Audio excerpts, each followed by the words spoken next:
Let's talk about The Mandalorian Chapter 20, The Foundling. Bit of a shorter episode than last week.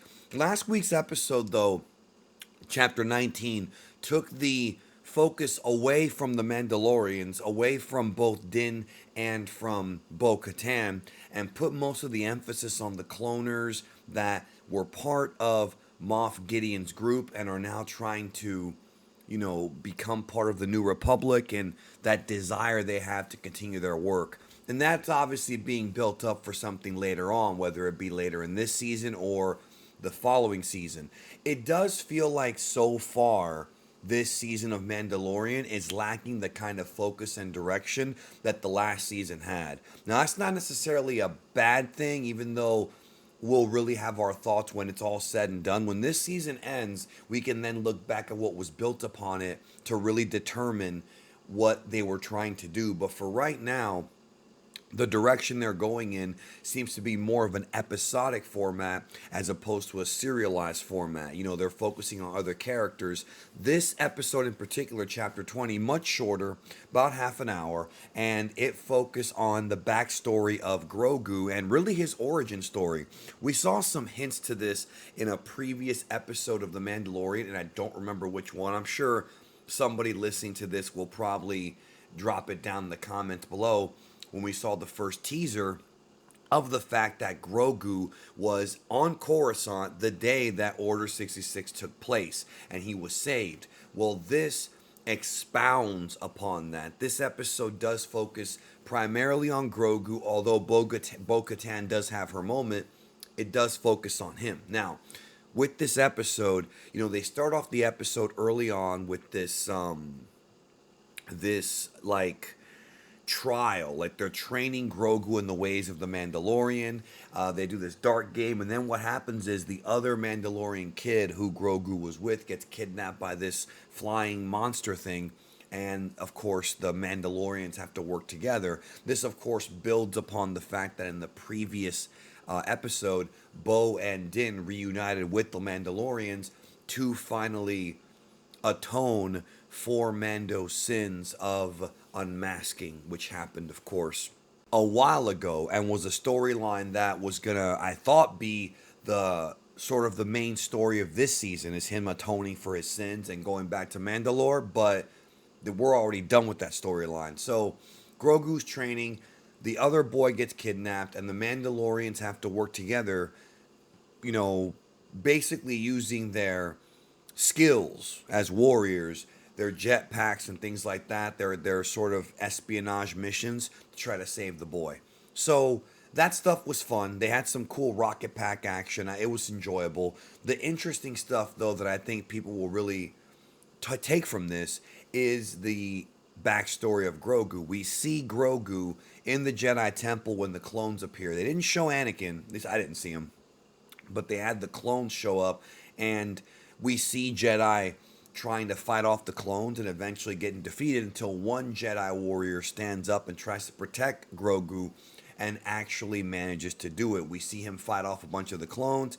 He was using two different lightsabers. I do not know who this Jedi is, so I'm not sure if they've introduced him in other Star Wars lore.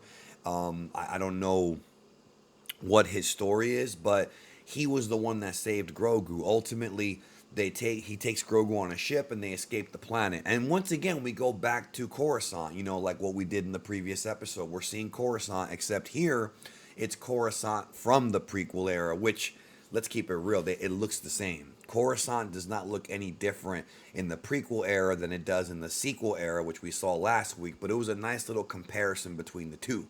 I didn't feel like there was anything too groundbreaking about the flashback. It's interesting. It's giving us more context to the origin of Grogu and the fact that, he was training as a Jedi prior to his brief time with Luke Skywalker. And he's got some skills, of course. We knew this already. It may not have been necessary, but I didn't think it was really that important to his character.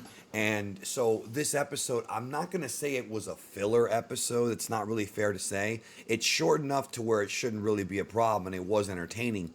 The big sort of takeaway from this, which I think is going to lead us to going back to Mandalore, because that's what I'm waiting for, y'all. Like, I'm waiting for the show to go back to Mandalore. I'm waiting for the Mandalorians to reclaim their land. I'm waiting for this rumor, this heavy rumor of Grand Admiral Thrawn appearing. Not sure if it's supposed to be in this show or in the Ahsoka show, but this rumor of Grand Admiral Thrawn being around is a big one. And we know that the actor who plays Moff Gideon has said that he's also in the Mandalorian. So that's still coming. And then we'll actually have a real threat and a real enemy for our heroes to take on. But what I was going to say was the big, ending, I guess, cliffhanger, whatever you want to call it, the big point of remembrance from this episode.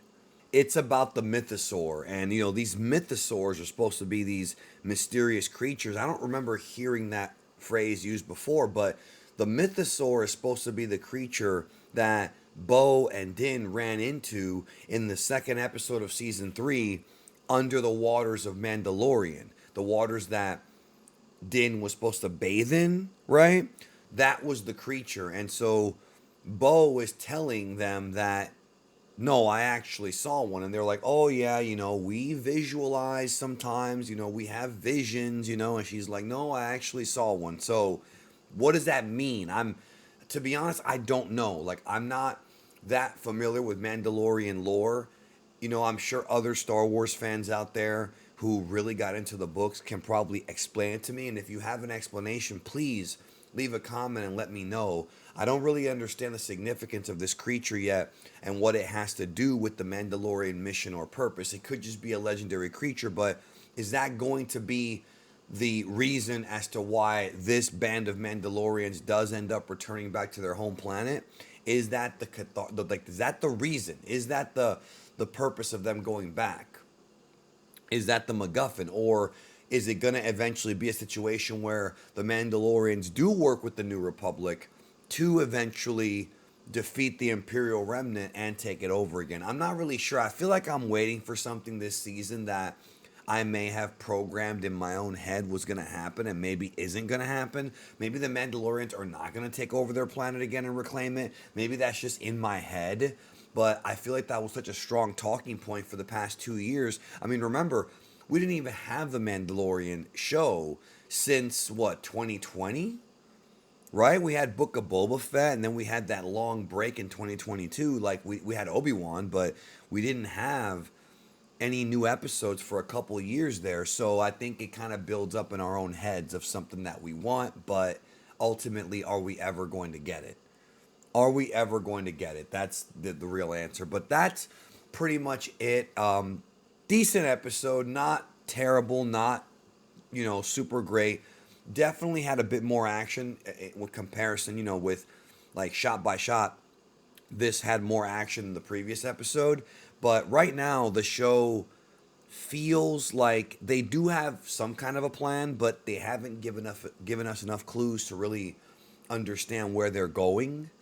And I'm hoping that starting with the next episode, we begin sort of a new quest for the Mandalorians that's going to take us into the season finale and to really get us hyped up for the future. I don't really know what's happening right now, except they're kind of, in a way, hitting the reset button. Not literally. This is not like a reboot or a soft reboot. It's them sort of, okay, the Skywalker thing happened. The Grogu's back with Mando. Bo is with Mando. Now where do we go? And that's kind of where I'm at now with the show. I'm still optimistic because the show has not been a letdown in its previous 2 seasons. So I can't sit here and say it's trash yet. But if we get to the season finale and none of this really matters that much or isn't that important, we'll criticize it then. At least I will. Anyways, yo, that's it. Take care of yourself. I'll talk to y'all in the next one. See ya.